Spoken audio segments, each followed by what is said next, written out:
Welcome to Jurassic Park. I'm not even supposed to be here today. I'm just a fucked up girl who's looking for my own peace of mind. Welcome to the party, pal. I'll be back. I'll have what she's had. I'm gonna make him an offer again. Here's looking at you, kid. You're gonna need a bigger boat. All right, Mr. DeMille, I'm ready for my close-up. Hello and welcome to this very special episode of More Than Pixels Off a Screen, a podcast brought to you by the Banterflix Network, movie reviews with a Northern Irish accent. Today we have a special interview with two people involved with one of the movies showing at the Dark Hedges Film Festival this year, which is on Monday the 28th. At 7 p.m, showing in the Accidental Theatre in Belfast, Northern Ireland. If you can come on down, it would be fantastic. And to all of the participants, thank you for sending all of your films. They've all been excellent and have made the festival this year something very special. Today we talk about one of the films showing at the festival called Damn Handy, a movie about a plumber that goes out to a job to find himself in a predicament that he didn't quite see coming his way. The film stars Roger Clark and directed by Peter Filardi. These two names you might know. Roger is, of course, the voice of Arthur Morgan in the Red Dead Redemption 2 video game. Everybody's lovable, grumpy cowboy. And Peter is the director of this project, but he's also the writer of such films as The Craft and Flatliners. So combined talent with these two gentlemen, and gentlemen they are, as I talk to them in this interview. Just two fantastic guys, two guys that love the industry, love making DIY horror, and that's sort of what the Dark Ages Film Festival is all about. We speak about how they met, how the project came together, what it's like working on a lower budget compared to big Hollywood budgets. This is a really interesting chat, and would love to have both Peter and Roger back on again to talk more just about their lives and their careers, because they're really two interesting guys, and I hope that everybody finds this conversation as interesting as I did while having it. So lend me your ears and enjoy this chat with director-writer Peter Filardi and star Roger Clark. Today I'm joined by Peter Filardi and Roger Clark, who have brought their excellent short film to the Dark Hedges Film Festival this year. Hopefully, guys, you can't be there in person, but hopefully the audience are going to love it as much as I did. I just wanted to dive in because I both know the history of both of you. And when I first heard that both of you have come together to make this project, and previous project as well, I thought, how did you guys meet? Is there a long-standing, college friendship that we don't know about? No, we met at the dog park, believe it or not, during COVID. Oh. We were both sort of between projects, and we live in the same small town, and just I happened to be there at the dog park, and I saw this guy with he had very long hair at the time and a beard and a great accent, and he kind of came off like an Irish biker, and some friends told me he was an actor, and so we started chatting, and our dogs got along so well, we said, maybe we should make a short film or something together. And really, it started as simply as that. And we recruited a bunch of local talents and talked them all into working for free, and started making little films. Initially, probably to amuse ourselves, but once you start something, you want to make it as good as possible, so you keep sort of pushing yourself harder and harder, and we think that we've come up with a couple good little films, and hope to do more together. I hope. Raj, what do you think? Absolutely. Yeah, I've been very, very fortunate to have met Peter. I remember my wife came home from the dog park and she said, "There's the fellow who wrote Flatliners who lives in our town." And I went, "No way, I don't believe that for a second." And then she's like, "No, no, seriously." And I was like, "Holy cow!" And then to have such a wonderful, reputable writer from Hollywood to be able to work with that and to have him write for you, it was a real pleasure, especially during COVID when I didn't anticipate to be filming during COVID, I'll tell you. And it did come with its own set of challenges, without a doubt. Damn Handy, we did not do during COVID, by the way, what's screening here. But our first project was, and if we could do that, well, I knew that we would be able to do a lot more. And Damn Handy came with its own challenges as well. We were working in a crawl space for 3 days, which was a lot of fun. But thankfully, it wasn't in the dead of winter or the dead of summer, because then I think it would have been a lot worse. But yeah, this has been, we've Peter has helped me realize how much of a wonderful, talented, professional and amateur film community there is in New England, and the fact that my home island is now interested in the work that we do too as well is such a huge, huge honor. And I'm so sorry I can't be there. I am going to be.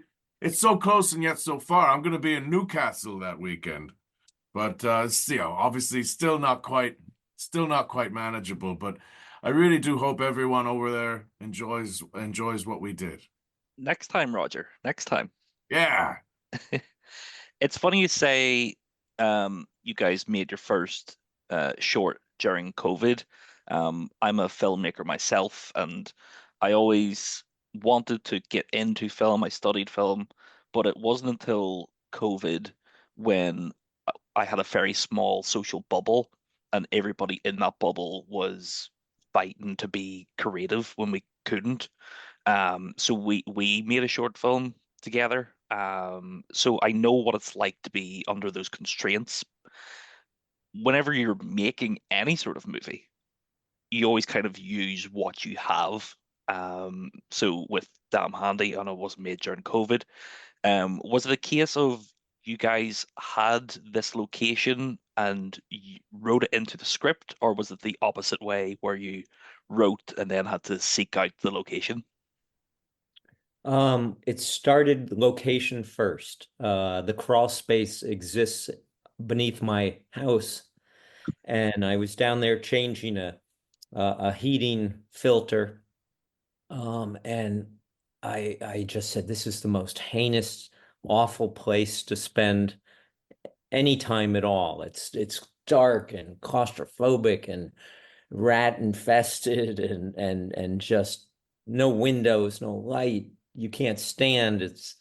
But it also happens to have a cement flat floor, which is ideal for rolling a camera on. Yeah. And I said, wow, maybe we have to make a movie down here. And that's really what started it. It was going to be called The Crawl Space. But as sort of the script evolved and Roger's character evolved, uh, with a funny twist, we hope, it became Damn Handy. Just on the aspect of the filming, Peter, when you have such a limited space, how do you approach that when it comes to camera setups and lighting setups? Our lighting was funny because I thought initially when I pitched the project to people, my DP, I said, we're just going to grab 3 or 4 establishers down here, and then we'll shoot the rest in a warehouse with a concrete floor in dark. And, we'll just sort of cut it all together and no one will know the difference. But when I took him down there, he looked around at all the piping and, we're crawling around on these creeper dollies. And he said, no, we have to shoot the whole thing down here. It's too fabulous. It's just so awful, but it's so otherworldly. And I said, oh no. And so that's what started it. And what we did a lot was, oh my God, I don't know. It was awful, really. I've shot in a lot of places over the course of my career, but this was by far the worst. A lot of times we were using a skateboard dolly because we didn't even have the room for a track and a proper dolly. So we just put the camera on a longboard skateboard with a sandbag, and we would just push it and follow or chase Roger around down there. And we used very simple lighting, the high speed lenses on the digital cameras these days. It's amazing what you can get with, I think we had 2 units down there that we would just move around. And then there was some practical lighting that was really pretty good. And our DP also came up with this brilliant idea of it's a dramatic buy, but putting these little headlamps on the dolly. So those are really fun as Roger navigates this labyrinth of a world. And of course, he has the headlamp on his face, which casts enough light on his face that we can really read and appreciate his expressions and his acting. So it was. I don't know. It was the type of situation it certainly never would have been possible in the old days with a film camera, and a slower speed. With this, with um, you sort of taking a step into more DIY filmmaking, Peter, could you see yourself making something on a bigger budget, but with the same sort of sensibility? Like, can you see the appeal of, you don't have to spend 100 million to light a whole set when you could just use headlamps? Yeah, absolutely. I'm very much into sort of moving in that direction, just creatively, and I'm just very interested in DIY filmmaking. I'm really interested in film festivals, in regionalism. I love seeing foreign shorts. I just got back from Santa Fe Film Festival and saw wonderful shorts from all around the world, and I'm just I just love seeing the voices that are free to express themselves. Mhm. So I'll always try to do Hollywood projects or write them so that I can pay the rent and pay my kids' college tuition. But I'm much more interested in doing maybe a low budget indie feature with Roger and a lot of the same crew of friends and neighbors that I've been working with on these shorts. I mean, to me, that sounds infinitely more fun and and and challenging and rewarding. Yeah, And what was also great is that we had the opportunity to have a few interns from the community and give them the opportunity to work in a pseudo professional environment and see what that's like. And they held their own, and we had some wonderful makeup artists who had only just were in the last few months of high school that did a fantastic job with us. And I think American audiences really benefit. They get often oversaturated with Hollywood type films, and when they get opened and exposed to more international sensibilities, I think that does nothing but help. It's great to see different perspectives. It's great.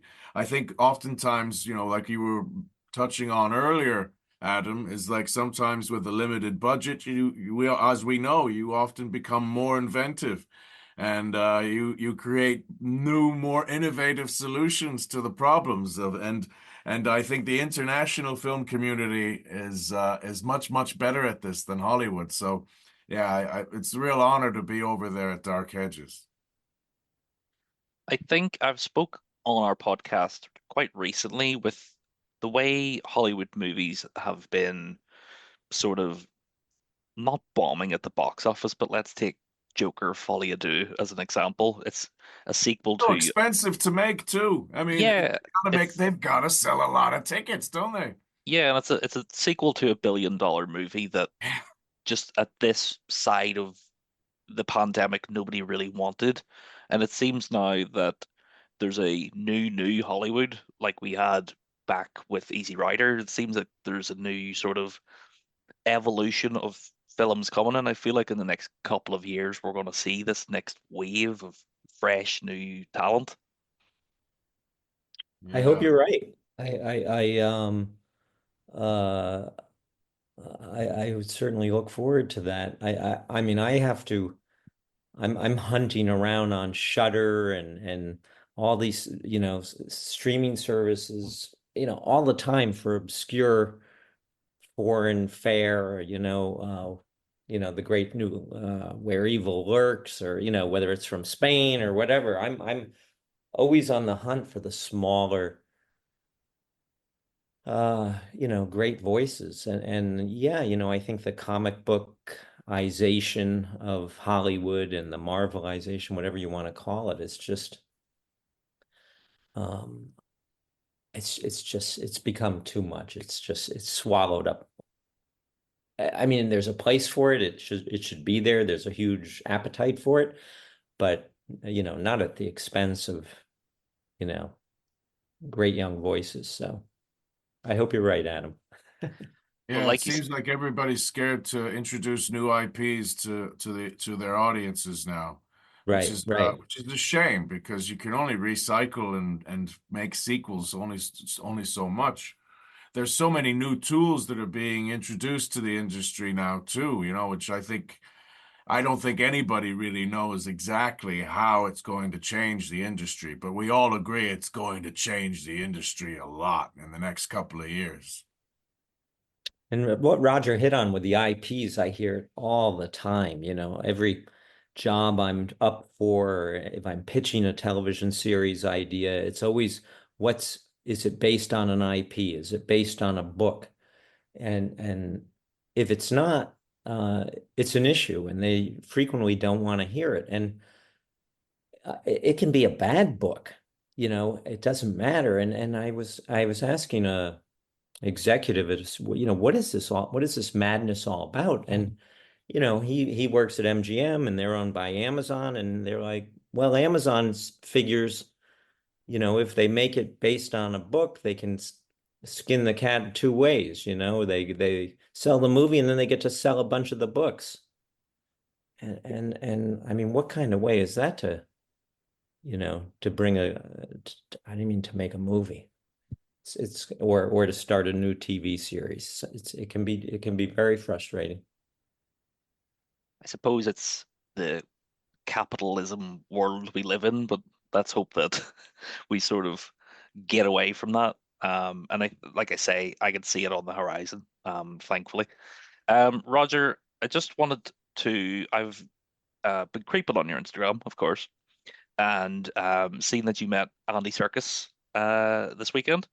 Absolute hero of yours. You said on the post that you really admired his work, and us talking about the future of filmmaking. Andy, is the master of motion capture and the stuff he's achieved with, especially the Planet of the Apes movies and of course Lord of the Rings. Is that something, being from the video game world yourself, and you do a lot of motion capture in video games, is that something you would like to move into, or do you feel it's a mixed bag, I guess, after us talking about the world of sequels, but is that sort of the world you'd kind of like to work in, to kind of show what you can do to your fullest?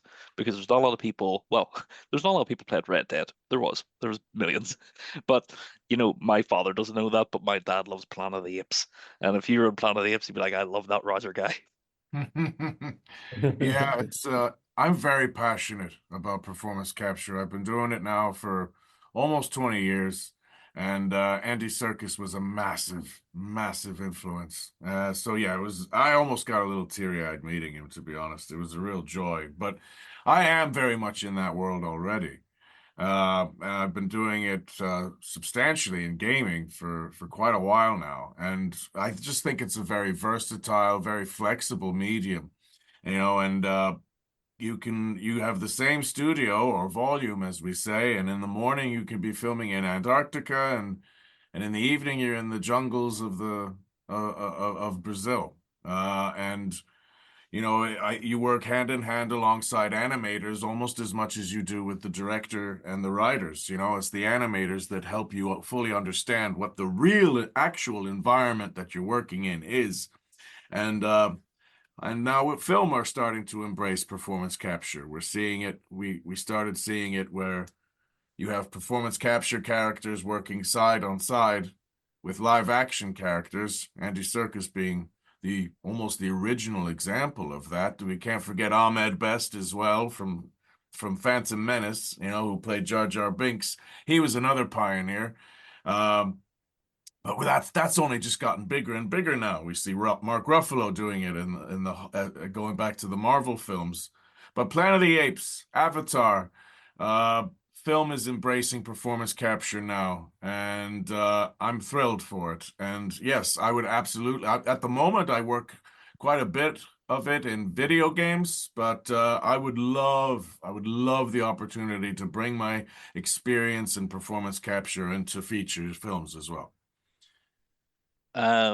Just out of a personal love for you and the franchise, I'd love to see you in Star Wars. It would just be make me so I happy. wouldn't say no. That would be awesome.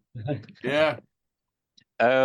Just speaking about you being at Comic Cons, post-pandemic, a lot of people played Red Dead Redemption 2 during the pandemic, and they spent a lot of hours, like weeks of people's lives with you, whether that be just riding the horse, just going fishing like I did on my days off. Do you feel that sort of warmth when you go to Comic Cons now? Do you feel the sort of you are, people's emotional character that they were able to connect to during that time? One thing I've learned is, when you play the lead in a video game, as opposed to playing the lead in another piece of storytelling like film or TV, your audience is not a spectator. Your audience is actually directly responsible for your actions, and they are you. And I often find that makes the one aspect of my job as a performer very much easier, because they identify with the character so much more quickly. They are the character, and they're responsible for the character's behavior and actions within the development of the story and the narrative. So a lot of my work is already done for me, because they identify with Arthur a lot faster than they might have done had it been a film. But it does pose other challenges as well, because oftentimes you have to come up with a performance that is ambiguous enough to anticipate all the different playing styles that your audience might have. Some people might just walk into a town and kill everything that moves, and other people might try to be the more honorable outlaw. And you have to anticipate both extremes and come up with a performance that is truthful and makes sense for either one.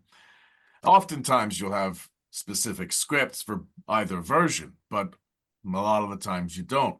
So that was one, when I say that one thing made my job easier, another aspect of it posed a very interesting challenge. But I'm grateful for both. And it did really become a COVID game, a COVID comfort game. And one thing I did not anticipate, being of an age where my father used to scream at me to get off the thing, is so many fathers and sons and mothers and grandfathers and so many family members have bonded together over Red Dead because of their love for Westerns or what have you. That has just been a huge honor to be able to bring families together, especially during those crazy few years that we had back in 2020.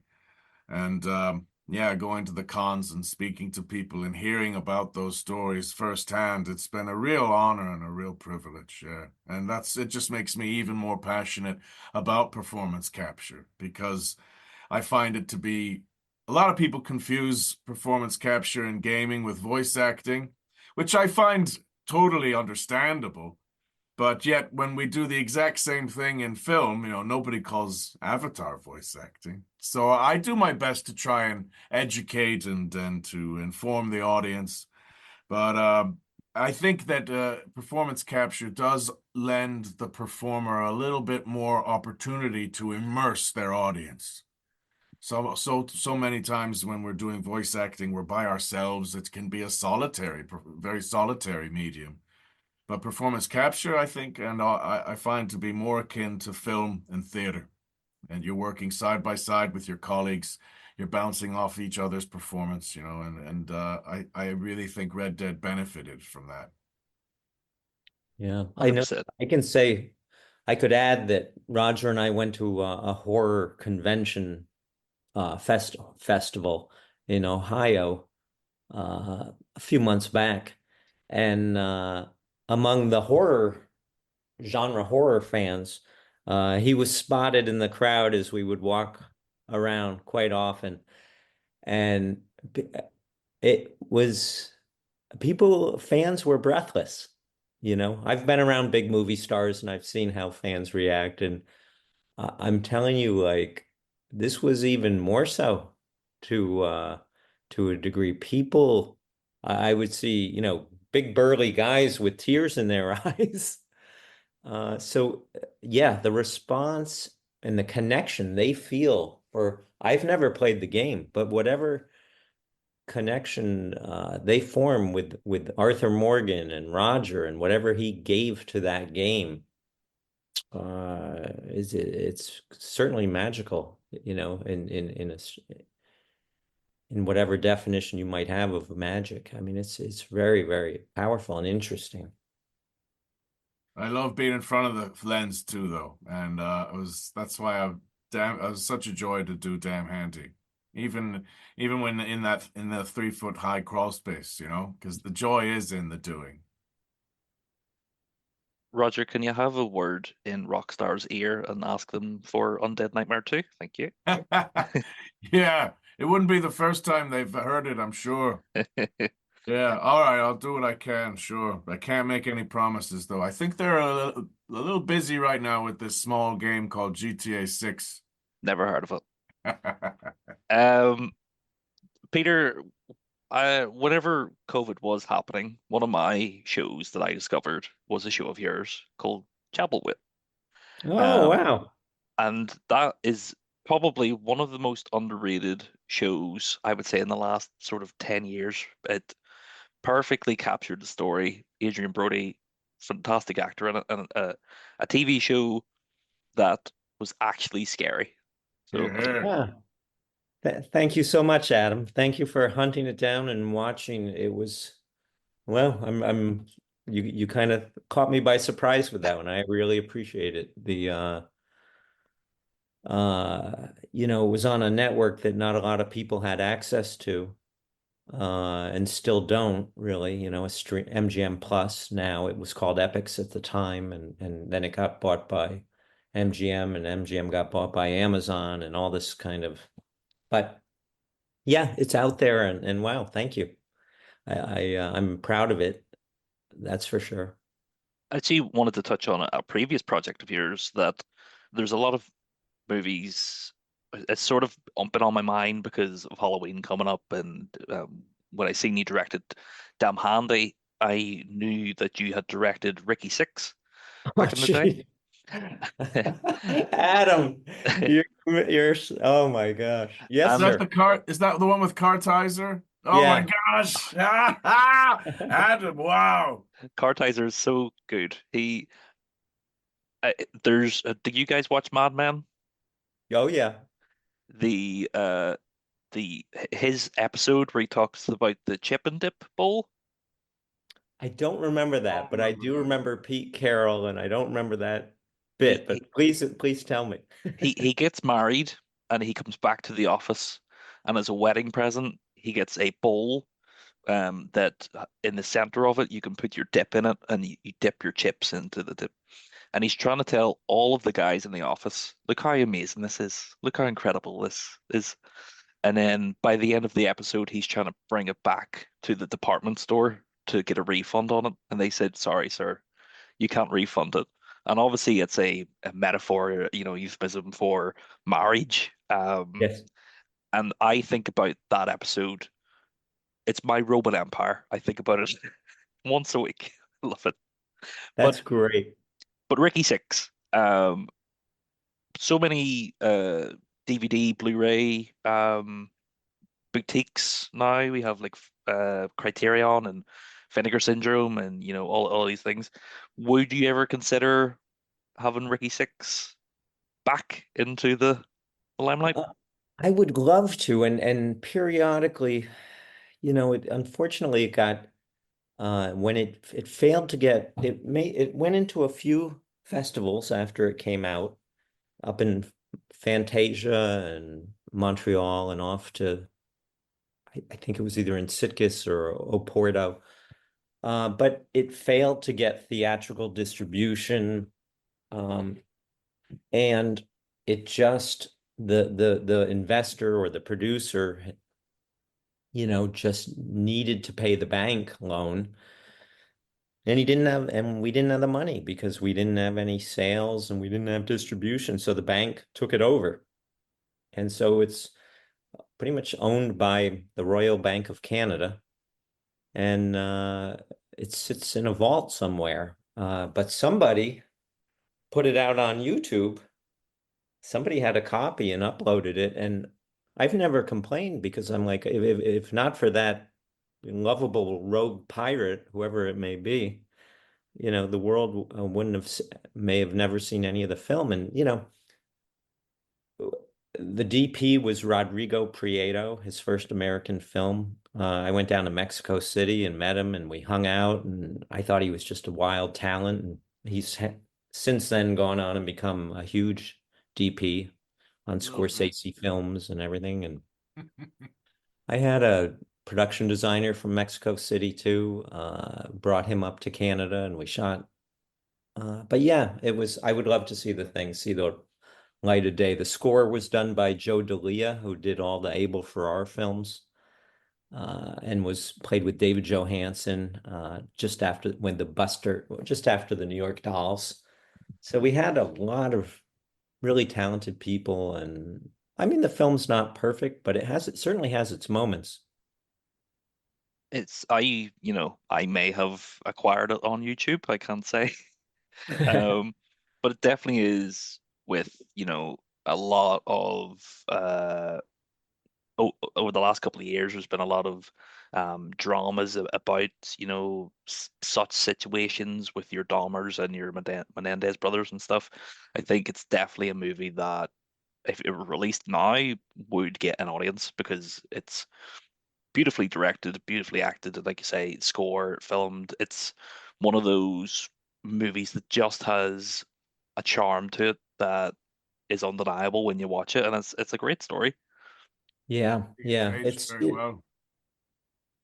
I mean, at the time, I was so absorbed and infatuated in the murder case and in I've always been a big fan of seekers, whether it was Flatliners or The Craft, people seeking a little magic, a little something extra in life. And Ricky Casso to me was one of those people, one of the pioneers of putting together the philosophies of Satanism with the magic of hallucinogenic drugs and the power of metal music. And he was really, a pioneer in all that. Now, his rise and fall is, sort of the tragic outcome or of all that. And I thought the movie had a lot to say. But it also came out, we also finished it. Honestly, we were doing our final music sound mix in Joe D'Elia's basement studio because it was a low budget film. And and Columbine happened. And that was not good for us. Yeah, I could imagine with it being a hard time in the States, and you still feel the shockwaves of it today, especially in media. Um, but I I want people to go check it out because it's also, damn handy, the film we're talking about today. You can see the evolution from then to now. You can see the newness, some I can't remember, Tarantino talks, great director, but the guy talks about making 10 films because you'll only get, the older you get, you lose your touch. It's clearly with damn handy that you haven't lost your touch, Peter. It's a great short Oh, film. I can't wait for people to see it at Dark Hedges. Hopefully it wins. I have my fingers crossed for you guys. Um, well, I'll tell you, we're honestly, Adam, we feel like we're winners just to be there. To be, yeah, and that's the truth. I mean, we're so I'm honored, and I can only imagine how Roger feels being Irish to be included. I'm sorry not to be there. I will be there in spirit. 100%, guys. And, you know, um, we'll try and get some footage for you on the day, see how people react to it. I think there'll be, I know a lot of Evil Dead fans are in the audience, and the movie sort of has that Evil Dead-ish Toxic Avenger sort of feel towards the end. And I loved it, Yeah. guys. But thank you for chatting with me today. It's been great fun. Good talk for hours. Um, but it's been fantastic. So, Peter, Roger, do you have anything else to promote or anything at all? I don't. All I would ask is that, maybe we do a Zoom after the festival and you talk to us, and if you have any of your films that you have links to that I know that you'd like to share, we would love to watch them. And I think that a big part of for me of this whole horror short world is building community. And so I would like to invite you to join Roger and my extended community as we continue to grow this stuff. Yeah, horror. I knew beforehand, but Peter has really helped me learn to appreciate more how innovative horror fans are. And I think as we all know, the horror genre is one of the most exciting genres out there, and it's one of the ones where you can really, really create something golden without having to accommodate the Hollywood massive big budget, mentality. And I've got a few things in the works. You can follow me on Instagram at rollingrog.com. I announce everything on there, but I hope you guys have a fantastic festival. Thank you very much, guys. And like I said, happily send you over my stuff, Peter. And in return, I do have a spare bedroom in my house. If you want to come over to Belfast, always welcome. Thank you. Thank you, Adam. Thank you, Awesome. guys.